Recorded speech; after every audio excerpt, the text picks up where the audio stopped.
चले जाओ, हमको परेशान मत करो, हम बहुत परेशान हैं।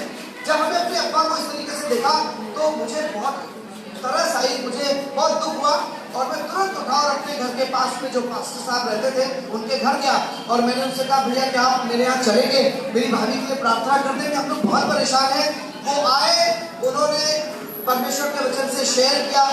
मत्ती रचित सुसमाचार उसके 5वें अध्याय में एक वर्णन मिलता है और फिर एक गीत गाया, बोलो जय जय सामर्थ्य भी है यीशु के लहू में।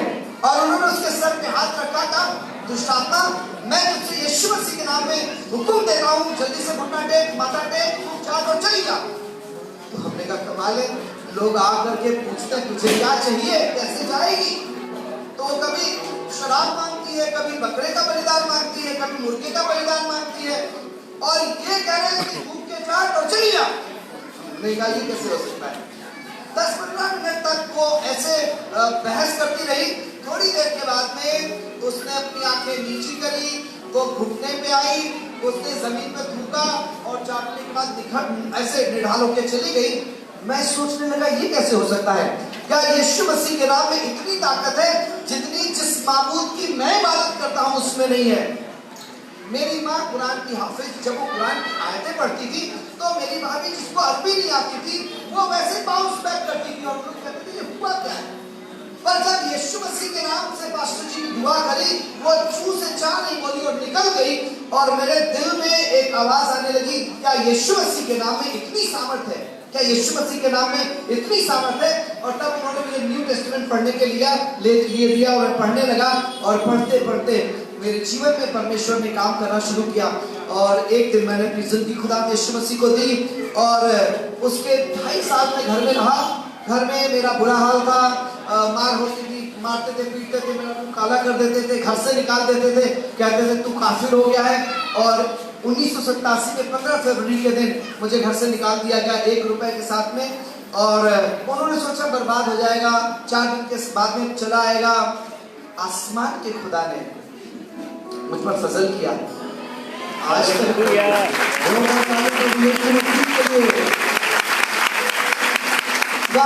13 लोग आए और 5-6 लोग हम लोग खिदमत करते, मेरे खानदान से 13 लोगों ने यीशु मसीह को कबूल किया और हम 6 लोग एज अ पास्टर सेवा करते हैं। जब भी खुदा कोई काम करता है उसके पीछे एक मकसद होता है। हम लोग कई बार उससे सिर्फ आशीष पाने आते हैं। खुदा उनके कलाम इस तरीके से लिखा है, मत्ती रचित सुसमाचार निकाले उसका 11 अध्याय और उसके 28 पद को पढ़े। ये बहुत फेवरेट है सबका। क्या लिखा है? वे सब परिश्रम करने वाले और बोझ से दबे लोगों मेरे पास आओ, मैं तुम्हें आराम दूंगा। Very good. आराम तो सबको चाहिए, अमीर को चाहिए, गरीब को चाहिए, पढ़े लिखों को चाहिए, अनपढ़ को चाहिए, पायलट को चाहिए, रिक्शा चालक को चाहिए, सबको चाहिए। और हम लोग मालूम क्या करते हैं?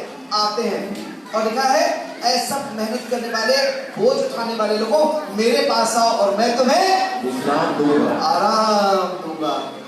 और हम लोग मालूम क्या करते हैं? अपनी बीमारी लाके उसको दे जाते हैं, अपनी प्रॉब्लम लाके उसको दे जाते हैं, अपनी जरूरतें लाके दे जाते हैं, वो ठीक कर देता है और हम आराम से रहते हैं। पर आप अगर अगली आयत पढ़ेंगे, अगला पद पढ़ेंगे तो मालूम क्या लिखा है? क्या लिखा है? मेरा जुआ अपने ऊपर उठा लो। क्या मतलब? उसने चंगाई की क्यों मालूम है आपको? ताकि आप उसके जुए को शेयर कर सके।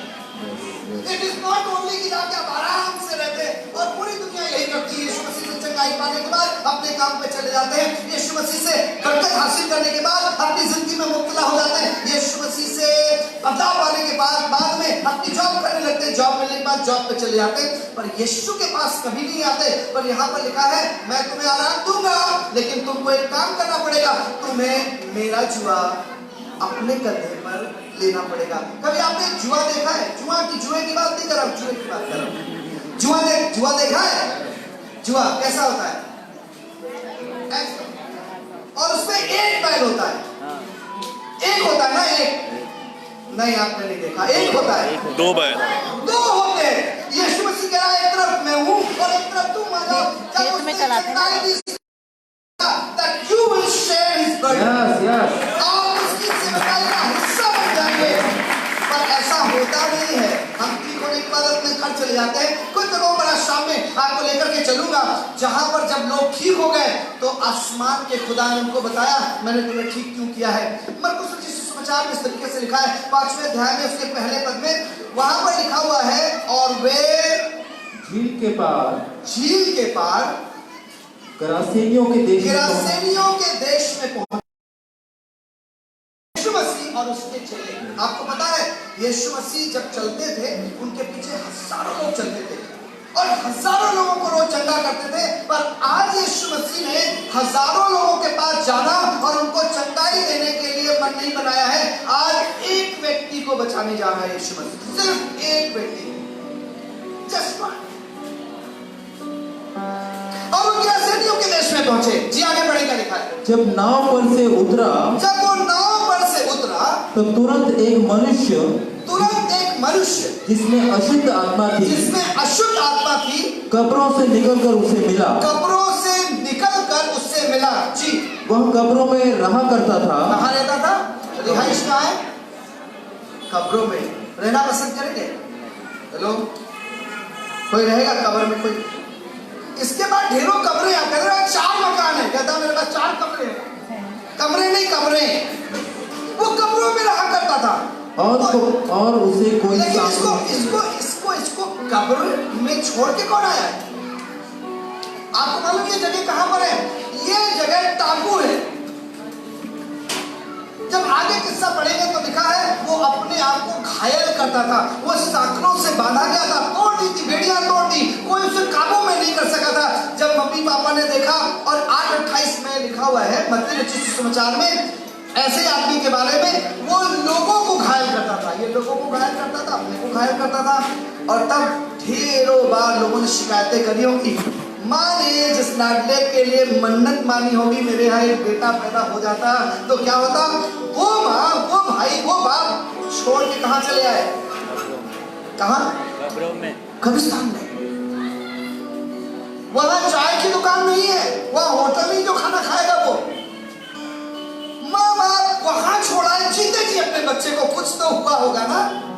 क्या हुआ होगा? परेशान हो गए। अब वो कब्रों में रहा करता, चिल्लाया करता है, भूखा होगा, मुश्किल में होगा, सराहट में जी रहा है, सन्नाटे में जी रहा है। और यीशु मसीह ने एक दिन इस व्यक्ति के लिए निकाला। आपको मालूम है कितनी कीमती है कि एक दिन जब आप अपने अजाब में मुब्तला थे, जब आप परेशानियों में थे, तो यीशु मसीह आसमान छोड़ करके आपके कमरे में आया था और उसने आपकी जिंदगी बचा ली। हालेलुया। उसने आपके खिलाफ के आंसू को पोंछा था, उसने आपके खिलाफ को नृत्य में बदल दिया, उसने आपके आंसू को पोंछ लिया, उसने आपकी जान को ठोकर खा, उसने आपकी जान को मौत से और अपने पैरों को ठोकर खाने से बचाया। हुआ ऐसा आपके साथ? कितने लोगों के साथ हुआ? थोड़े लोगों के साथ, मेरे साथ तो हुआ। वो कब्रों में रहा करता था। आगे पढ़िए क्या लिखा जी।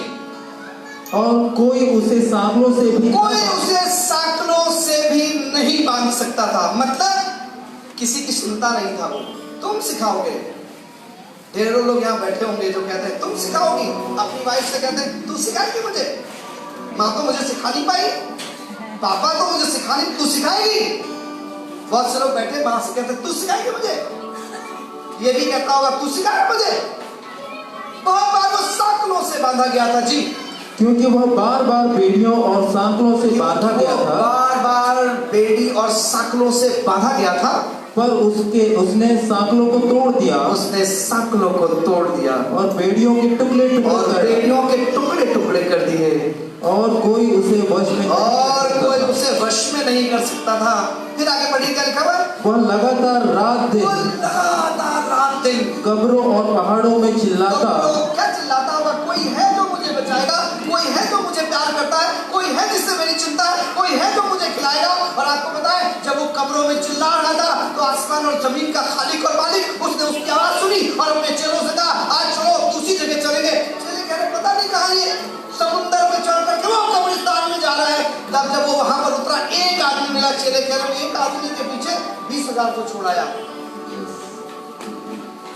आप कीमती हैं। खुदा के कलाम में लिखा है वो 99 भेड़ों को छोड़ करके एक को छुड़ा। हालेलुया। जिस दिन उसने था, उसने आपके आंसुओं पे दृष्टि करी थी। और यहाँ पर लिखा हुआ है, पढ़िए आगे कर है, वह यीशु को दूर ही से देखकर दौड़ा, दूर ही से देखकर दौड़ा, उसे प्रणाम किया और ऊंचे शब्द से चिल्लाकर कहा, हे यीशु, परम प्रधान परमेश्वर के पुत्र, जी मुझे तुझसे क्या काम, मुझे पीड़ा ना दे। यीशु मसीह का दुष्ट आत्मा इसमें से निकलो, अब तुमको नहीं रहने दूंगा, इसको घायल नहीं करने दूंगा, इसको बर्बाद नहीं करने दूंगा।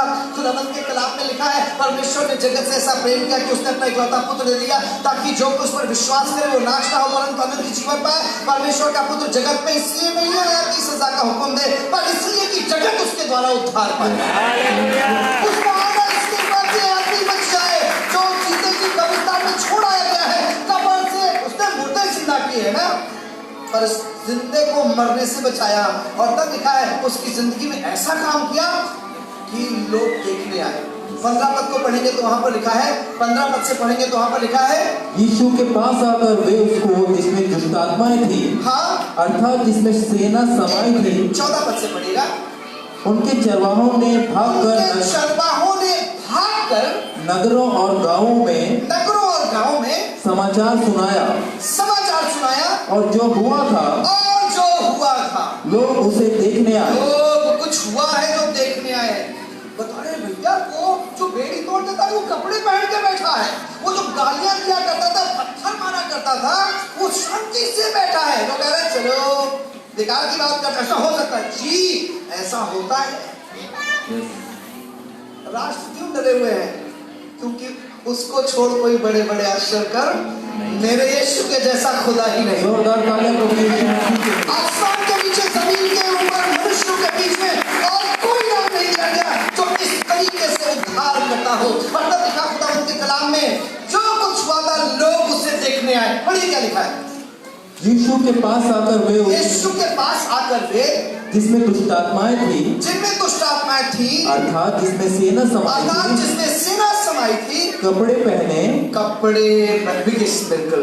मम्मी ने पहनाना चाहा, नहीं पहना पाई, मर गई। भाभी ने पहनाना चाहा, नहीं पहना पाई, बहन ने पहनाना चाहा, पर आपको पता है किसने पहनाया?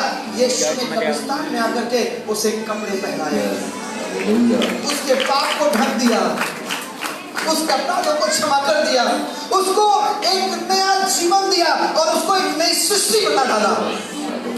यीशु मसीह मालूम क्या करता है? यीशु मसीह स्थिति को बदल देता है। यीशु मसीह मन परिवर्तन करता है, जीवन परिवर्तन करता है और हृदय परिवर्तन करता है। किसी ने मुझसे कहा, मोहम्मद रफीक आपने नाम नहीं बदला, जॉन रख देते। हमने कहा मैंने इसलिए नहीं बदला क्योंकि जब मैं सफर करता हूँ, कहीं जा रहा हूँ, तो लोग पूछते हैं आपका नाम, मैं कहा मोहम्मद रफीक सिद्दीकी। काम क्या करते हैं? तो मैं कहता हूँ जनाब मैं पादरी हूँ चर्च। अल्लाह क्या बोले आप? लाहौल विला कुव्वत, ये क्या कह रहे हैं आप पादरी मोहम्मद रफीक, नाम नहीं बदला? हमने कहा नाम नहीं बदला, पर मेरी जिंदगी जिसने बदल दी है उसका क्या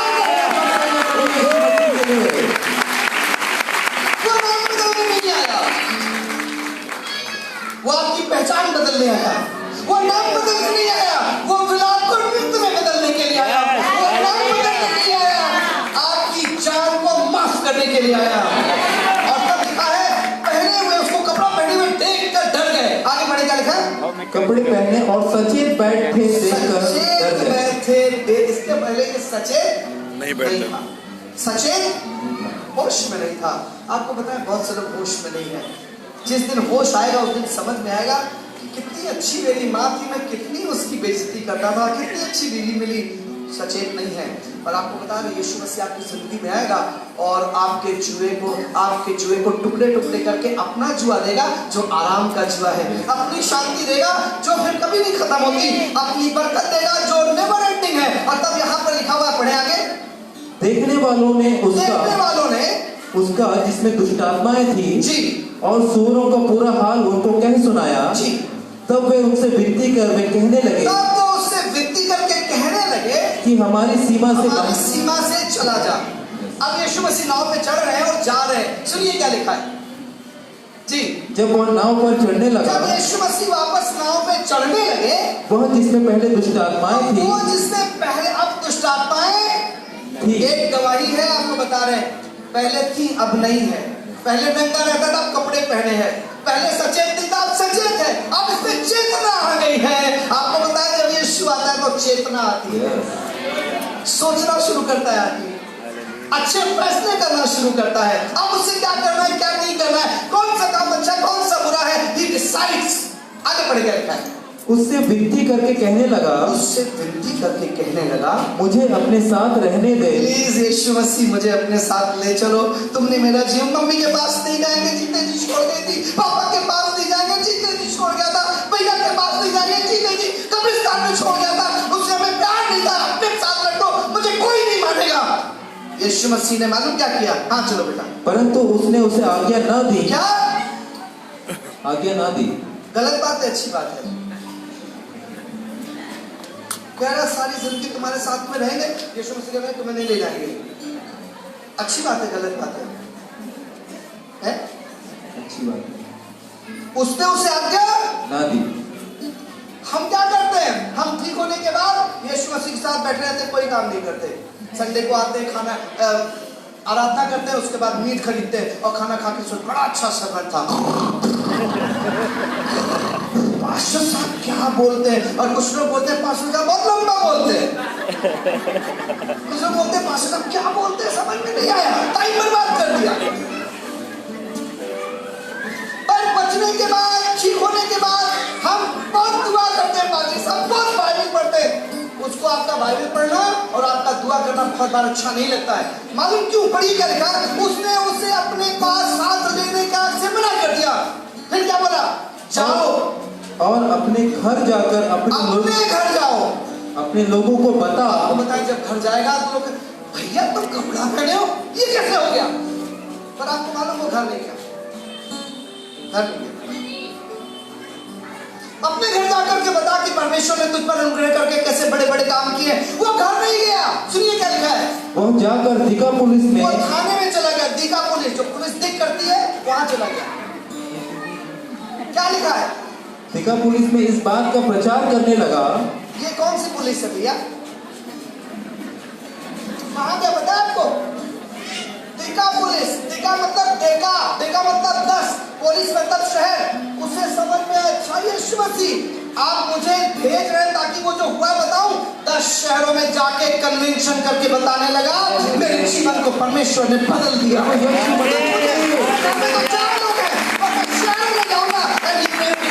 पुलिस 10 शहरों में जाकर के वो सुसमाचार का प्रचार करने लगा। और तो माँ बाप कब्रिस्तान में जीते जी छोड़ा है, पर जिंदगी को जिंदगी देने के लिए मसीहा आए हैं। Hallelujah, hallelujah. कभी भी जब यीशु मसीह आपको ठीक करता है, उसका उद्देश्य होता है। जब उसने मुझे ठीक किया, मेरे दोनों गुर्दे खराब थे, मैंने यीशु मसीह की सामर्थ को देखा। 16 साल का जब मैं हुआ, मेरे गुर्दे खराब हुए, मरने के कगार पे पहुंच गया। एक दिन मेरे भाई ने कहा, तुम बहुत से लोगों को चर्च में करके जाते हो, तुम अपने लिए क्यों नहीं दुआ कराते? मैंने कहा, मेरे अल्लाह मोहम्मद मुझे ठीक करेंगे। मेरी हालत खराब, बद से बदतर होती गई। एक दिन मुझे लगा मैं मर जाऊंगा। मैंने भैया से कहा, भैया मुझे पादरी साहब के पास ले चलो। मुझे लगता था शाम हो गई, सवेरा नहीं देखूंगा। मैं पास्टर साहब के पास अपने आप को मेरे भैया लेकर के गए, मेरे लिए दुआ हुई, और उस दिन से मुझे लगने लगा मैं नहीं मरूंगा, मैं जिंदा रहूंगा। और 3 महीने के अंतराल में मैं बिल्कुल ठीक हो गया। पर अपनी जिंदगी नहीं थी उसको, वही सब कुछ। जुमे को वहीं जाना। एक दिन ठीक होने के बाद मैं अपने चाचा के यहाँ विजिट कर रहा था, और मेरे चाचा के दरवाजे को मैंने खटखटाया। मैं कानपुर का रहने वाला हूँ, लखनऊ में सेवा करता हूँ, वहाँ पे मेरा चर्च है। नेपाल में खिदमत है मेरी। एक बाइबल कॉलेज बनाया जिसमें हम तैयार करते हैं बच्चों को कि हम मुस्लिम भाइयों में किस तरीके से काम कर सके। एक बाइबल कॉलेज है। और हम कानपुर में गए अपने चाचा के घर, दरवाजा खटखटाया, दरवाजा खोल कर ऐसे लगा भूत खड़ा है। हमने कहा, जी चाचा अस्सलाम वालेकुम। उनको वालेकुम अस्सलाम। तुम ठीक हो? हमने कहा, हाँ ठीक है, क्योंकि उन्होंने सुना था कि रफीक मरने वाला है। अंदर बुलाया, कहने लगे कि बेटा तुम कैसे ठीक हो गए? कहाँ ट्रीटमेंट कराया? मैंने कहा मेरे लिए दुआ हुई। किस मजार पे गए थे? हमने कहा मजार पे नहीं गए थे, जहाँ खाली कब्र है वहां गए थे। जिसने मौत को हरा दिया उसके गए थे। मैं चर्च गया था और वहां पे पास्टर ने मेरे दुआ करी और मैं ठीक हो गया। तो उन्हें अच्छा तो नहीं लगा, पर कहने लगे ये जो तुम्हारी बहन है नूरजहां, इसको ले जाओ, इसके लिए दुआ कराओ। मैं उसको लेकर के गया। वो गुड फ्राइडे का दिन था, बस शॉर्ट करना चाहूंगा। और हम लोग बाहर खड़े थे, हम ऐसे ही चर्च में दुआ कराने जाते थे, बाहर खड़े रहते थे। आपने देखा होगा मस्जिद में लोग बाहर खड़े रहते हैं, फिर मस्जिद में जो नमाज पढ़ के निकलते उठते हैं। हमारा भी वही, खड़े थे बाहर, नमाज पढ़ के गए थे, गुड फ्राइडे का दिन था।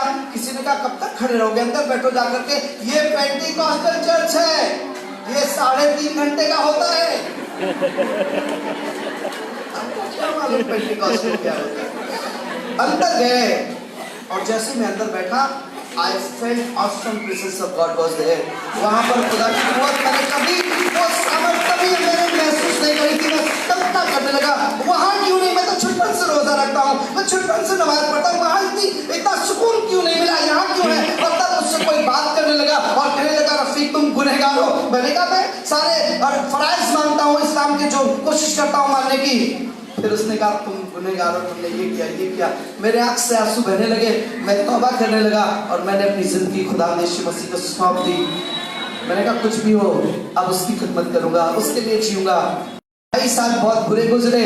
18.5 के बाद में मुझे घर से निकाल दिया गया और खुदा का शुक्र है मैं समझ सका कि उसने मुझे चंगाई क्यों दी। इसलिए नहीं कि फिर मैं नौकरी पे लौट जाऊं, अपनी पढ़ाई करने लगूं। चाहिए पढ़ाई कीजिए, लेकिन दिमाग में गूंजे कि समझ में आ जाए कि उसने मुझे क्यों चंगा किया।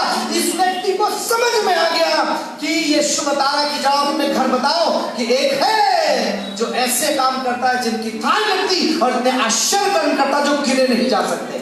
अभी आप बता रहे थे कि आपकी मेरे साहब को आसमान का खुदा जबरदस्त तरीके से इस्तेमाल करता है और यहाँ पर ऐसे लोग बैठे हैं, ऐसी बहनें बैठी हैं जिनकी गोदें सूनी थी और आसमान के खुदा ने उनको माँ बनाया। हालेलुया। दूसरी जगह लेके चलूंगा और लिखा हुआ 4 अध्याय के 10वें पद में यूहन्ना रचित सुसमाचार पढ़िएगा नहीं। यहाँ पर यीशु मसीह एक सामरी स्त्री से बात कर रहे हैं और कह रहे हैं अगर तू खुदा की बख्शिश को जानती और ये जानती कि वो पाने तो तू उससे पानी मांगती। यीशु मसीह ने इससे पानी मांगा था और यीशु मसीह से वो कहने लगी तुम सामरी हो, तुम यहूदियों के मुझ सामरी से पानी मांग रहे हो। मैं पानी नहीं मांग रहा हूँ, मैं तो तुम्हें पानी बेचने वाला बनाना चाहता हूँ, पानी का सप्लायर बनाना चाहता हूँ कि तुम जिंदगी का पानी लेकर के जाओ। अभी तुम जो करने आती हो दोपहर में वो अच्छा काम नहीं है। और वो बात करने लगा, पानी की बात करने लगा। उसने कहा वो पानी तेरे पास कहाँ से आया, बाल्टी भी नहीं है, मग भी नहीं है, रस्सी भी नहीं है। उसने बताया जो पानी है, जो कोई ये पानी पीगा फिर प्यासा होगा, पर जो पानी मैं तुझे दूंगा हमेशा की जिंदगी के लिए उमड़ा करेगा। क्या तो हमारे बाप याकूब से बड़ा है। वो धीमे धीमे समझ रही है और फिर उसने कहा कि तुम ना तो यहाँ ना वहां, पर वहां पर भजन करोगे जहां, और यहाँ करोगे वहां करोगे ना। किसी ने गाना लिखा मुझे अच्छा लगता है, यहाँ गिर जा वहां गिर जा, जहां चाहे वहां गिर जा, मसीहा की हुजूरी में जहां चाहे वहां गिर जा। गिर जा का मतलब है अपने घुटनों पे वहां जाके गिर जाइए, गिरजा। चर्च को गिरजा बोलते उर्दू में। बात करते करते यीशु मसीह का ठीक है पानी दूंगा, अपने शौहर को बुलाना। तो यीशु मसीह ने कहा झूठी मक्कार कहेगी। वो नहीं कहती मैं अपना शौहर की हूं। तो यीशु मसीह का झूठी मक्कार कहेगी मुझे सब मालूम है। यीशु मसीह का तू ठीक कहती है क्योंकि तू 5 पति कर चुकी, छठा भी तेरा नहीं है।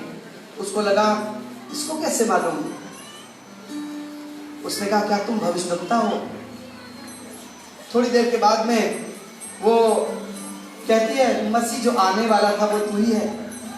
उसने कहा मैं जो तुझसे बातें कर रहा वही हूँ। और तब लिखा है वो अपना घड़ा छोड़कर, 4 अध्याय के 29 पद में लिखा है यूहन्ना रचित सुसमाचार में, वो अपना घड़ा छोड़कर शहर में चली गई। और मालूम क्या बोल रही है, आओ एक मनुष्य को देखो जिसने सब कुछ जो मैंने किया। ये मैं एक सवाल पूछना चाहता हूँ, कौन सा आश्चर्य कर्म किया यीशु मसीह ने इसकी जिंदगी में।